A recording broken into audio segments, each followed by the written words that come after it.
Well, good morning everyone and welcome to my humble abode here at Church at Home. So here's what's going to happen. Got a couple announcements I want to make, but before we do, I just want to thank Darian from last week. He did such a great job teaching. If you didn't hear that message, click on one of these two top corners and check it out after this video. So here's a couple announcements. Number one, the church is definitely going to be closed for a little while, probably 2-3 weeks, depending on how this virus goes. We just want to keep everyone healthy as much as possible and keep the building clean. So we're doing church at home. But with that said, I want to make sure I'm staying connected with you and your students. So please, right below, click on any of the links, Facebook or what's the other one, MailChimp. Please click on those so you can be on my mailing list and I can stay connected with you. We also have an app that I'm asking students to download. And if you give me their texting number, because some people don't have phones, but they have a texting app on their device, like an iPad or something, we want to stay connected with you. And the app is called Voke, and it's a Bible study. It's really cool. All the leaders and myself are going to be connecting with the students throughout the week. And it's a simple 5-minute video and then one question. And then there's 3 videos total every week. So it's really cool. Check it out. Another thing is we are postponing our all-nighter. But with that said, it's time to get into our lesson about doubt.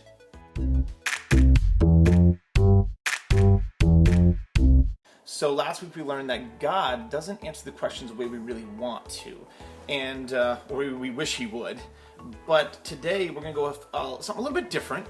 So I'm going to show you a couple pictures and then we'll get into a little bit more in depth. So what do you think this picture right here means? Obviously it means stop. If you didn't know that, then that's probably not good. I wouldn't recommend getting your license. Let's do a couple more pictures. What do you think this one means? Crosswalk. I'm hoping that's what you said. How about this one? This one's very obvious as well. That means dead end.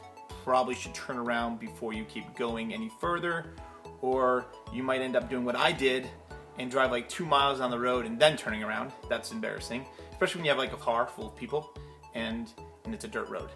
Yeah, that was embarrassing. What about this one? This one's obvious.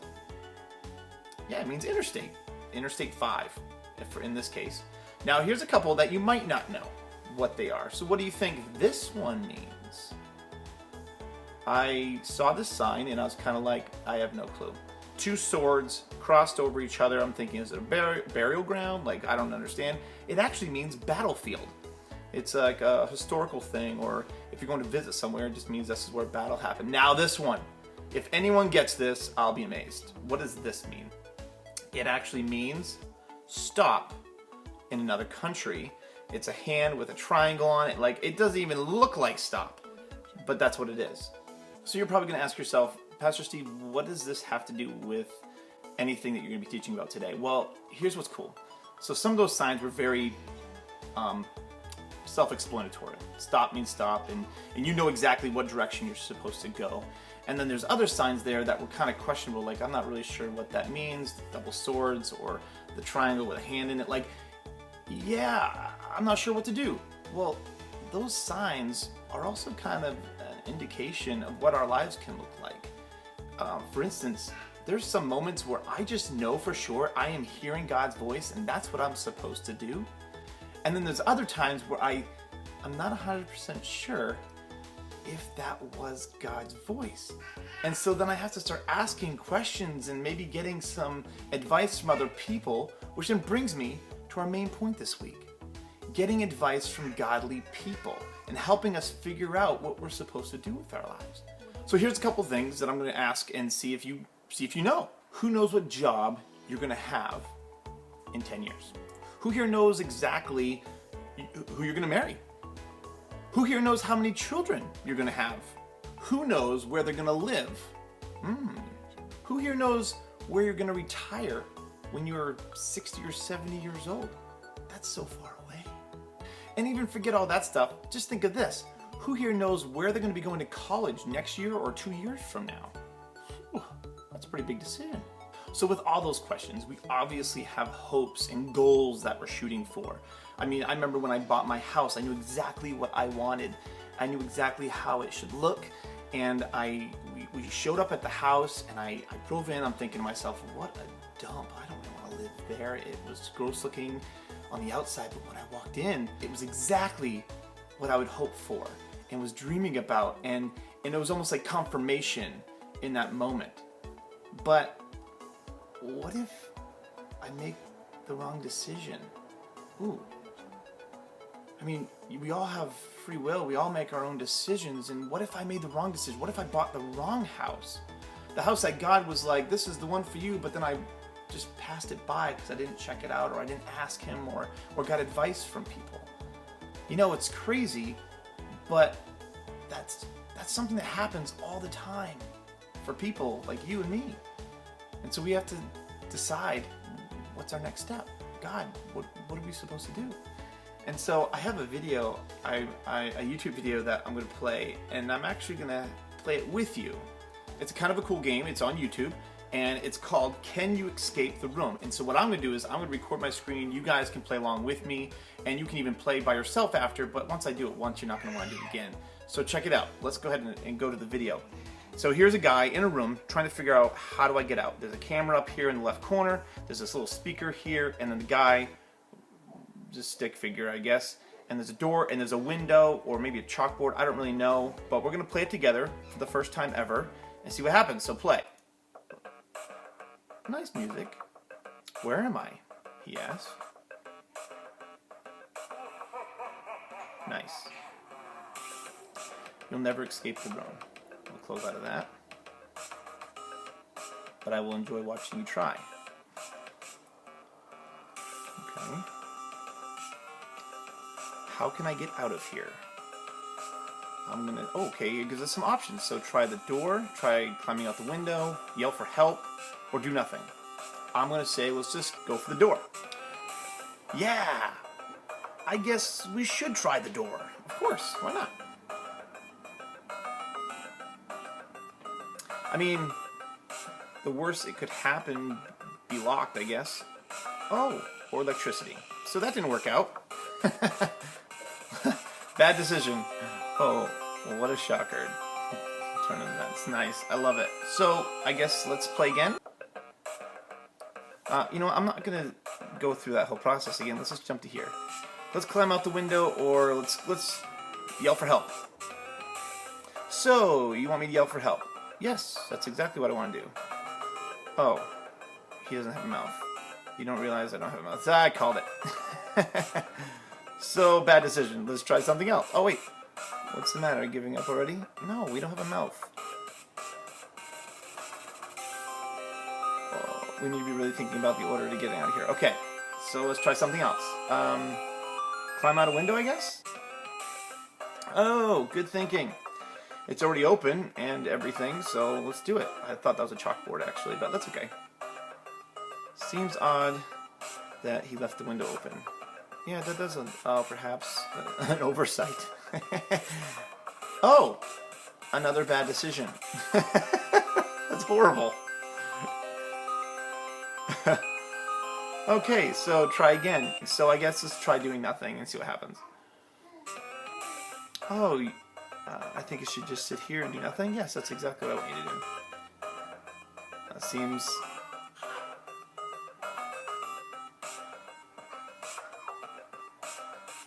What's the matter? Giving up already? Well, I guess we are giving up. We've done all the options. Well, we need to really think in order to get out of here. Okay, so, I mean, we've tried the door, we've tried climbing the window, and we've done nothing, so there's no way out. So, I mean, I guess in this situation, we're not getting the answers that we want, and we're not really sure what to do. So we need to get advice. I had a really hard decision I had to make in my life. It was either become a carpenter, because my dad got really sick and I was going to take his business over at some point, and I think it would have been really fun building houses and furniture. I mean, I love doing that kind of stuff. Or the other option was, you know, I went to school to work with children in church and be a pastor, and so I had to make a really tough decision, and I started praying to God and asking him for guidance. So I was home for 2 whole years after school, and I volunteered at the church and just stayed connected with the church, but I still wasn't settled on what I was supposed to do. So here's a story in the Bible that actually is way more intense than even my story. Like, I was just trying to decide what I wanted to do for work, but this this lady here, I mean, she had to decide how she's going to live the rest of her life. So there's this king. He's king of Persia. His name was Xerxes. He was kind of a big deal. He wasn't very nice to his wife. As a matter of fact, at one point, he was kind of intoxicated, and he decided to parade his wife in front of people, but she denied it, said, I don't think so. So instead of like just letting her go back to her room or anything, he literally kicked her out of the palace. Get out of my house! Go find me a new wife. Pretty much every virgin in Persia. And so I can't imagine if you were a virgin who was going to now be forced to marry someone, how that would go. Well, that's the story that we're going to be talking about today. Is Esther was forced into this relationship that I guarantee she didn't want to be a part of. I want to kind of give you a little bit more about Esther. Esther was, she didn't have a mom or dad. She was adopted by her cousin, Mordecai. And Mordecai actually was in a place where he actually had to tell her during the situation not to tell the king that she was Jewish, because she was Jewish as well. You know, Esther also, the Bible says, has a lovely figure and is beautiful. So, I mean, she already has a lot going for her there. So, just to cut ahead a little bit, obviously she went to the king, and she and a bunch of other women that were virgins all became concubines, but then later on found out that Esther actually won the favor of the king's heart and became queen. So that's kind of jumping around really fast, but then there's more. Now we're going to go into chapter 3, where Haman, he's a guy who was elevated into a more higher spot, and higher than most nobles at that time. And the king ordered that, you know, people need to bow down to him. And so Haman was saying that, but all of a sudden Mordecai, which is Esther's cousin, was like, I ain't bowing down to that guy. And of course they talked to him a couple times, and finally to the point where Mordecai was causing some problems. This guy decided he knows who Mordecai is. He's a Jew, and he figured, well, if these Jewish people, all of these people, are going to cause problems, we should probably get rid of them all. Now you can imagine in this situation, Esther probably is going to have to make a tough decision here. So at this point, Mordecai knows everything that's going to happen, and that the Jewish people are going to be killed, and so he was pretty distraught, pretty upset, and so he literally just started tearing his clothes, put on some other like rags, and then ran out on the road and started just wailing away, and of course causing a pretty good scene right up to the gate of the king. So Esther obviously heard of what's going on with her cousin and sent out some help, gave him some clothes, and then of course Mordecai sends back word to Esther that, hey, we need you to go plead for our people. We're going to be killed. And of course, back then, the king has to be the one that actually asks you to come. And what Mordecai was asking Esther to do was just to go up to the king without even being summoned, which is usually means death. Like, you're going to be killed unless you get a scepter. And so, as you can imagine, Esther has a really tough decision she has to make that's either life or death for her. But if she doesn't do it, then her people will die. Man, talk about some hard decisions, right? So this is what Esther did. She decided to give word back to her cousin Mordecai and just said, I need you to do something for me and all of our people. You need to fast and pray and help me make this decision. And so that's what they did. And he went back and he left, and he went to his people and did that. Now I'm going to stop the story there because I don't want to give you the ending. You can figure out the ending for yourself and read on into 5. But, you know, I look in another part of the Bible in Hebrews 10, 24 and 25, and I would love to read that with you for a second. It says this: and let us consider how we may spur one another on toward love and good deeds, not giving up meeting together as some are in the habit of doing, but encouraging one another, and all the more as we see the day approaching. Let me tell you something. Right now, we can't be physically together, and neither could Esther and her cousin and all of her people be together. But what we can do is what we're doing now. We're communicating with one another. We're spurring each other on to dig deeper and to push further into God more than ever. I mean, we don't know when the end is coming, but I'll tell you right now, this time where we are isolated and we can't be around each other, it's so important that we don't miss this stuff that we're doing, spurring each other on and talking about God and what He's doing in our lives. Everyone has a purpose and everyone has a calling on their lives. Our job as individuals not only is to obey God, but to figure out what God is saying and move toward the call in our lives. Esther's call was to save her people, but she wasn't sure on how to make that decision. And so she was asking her people to help her, pray for her, guide her before she decided to step into it. So here's the end of my story. Obviously, I had to either become a pastor or work construction for the rest of my life. And obviously, the answer is because I'm working at New Life Church, I became a pastor. But I'll tell you, if it wasn't for my friends, if it wasn't for me seeking God and trying to figure it out, I don't know how I would have gotten through it. I remember one thing that one of my pastors said. His name was Pastor Adam, and he said this: when you're going down the river and you're going through the rapids, don't stop rowing. My dad was dying, and it was a really hard time in that moment. I had to make a really tough decision. Do I just stop working construction, or do I keep going and miss out on what maybe God's calling me to do? And the last thing God told me to do was to help my dad. And that was the other part of what Pastor Adam said. Remember the last thing God told you to do, and you do it. And then now, after that year of getting things going and trying to help him keep his business running, God made the time. It was the perfect time. He opened the door, and I was able to be hired on staff at New Life Church. Everything that God has done for me is because I'm just trying to be obedient. And in some cases, we're afraid, we have fear. We're doing this Fear Fast with Pastor Justin, Pastor Tom, and at New Life Church. And the one thing I was afraid of is failure. One thing I think that's my biggest fear is actually, I don't want to fail God. I know that sounds crazy, and I know I will, but I don't want to fail God. I want to be 100% in being obedient to Him and the call that He has for me. So let's just recap and think about the type of person that we're really looking for in our lives that would give us godly advice. Now, if I was on the show, Who Wants to Be a Millionaire? I know you've probably heard of it or seen it. If that question came out like, who's the third president? I would probably give a call to the person I know for sure with that answer. So you're going to need a lot of people in your life that's going to give you godly advice.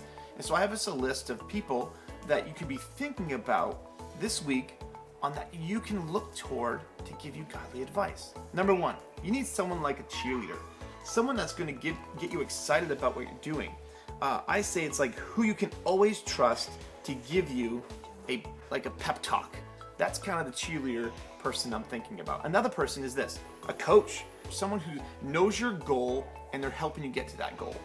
Another person is a mentor. Now this person might be a little bit older than you. They've lived life a little bit longer than you, obviously, and they've experienced more things. And so those people are people that you really trust and that they're going to tell you the stuff that's really hard to hear, but it's important that you take it in and reflect on it, because you're not going to want to hear what they have to say, but it's going to be truth, and hopefully it's going to be leading you back to God at the end.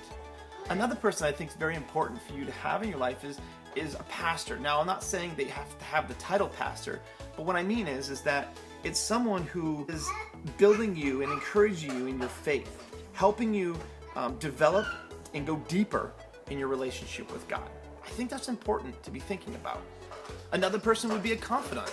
I have a best friend that when I'm really upset, I go to him and then I just kind of vent a little bit, but then he brings some correction. I say, yeah, I know, man. I totally get what you're saying. Thank you for understanding.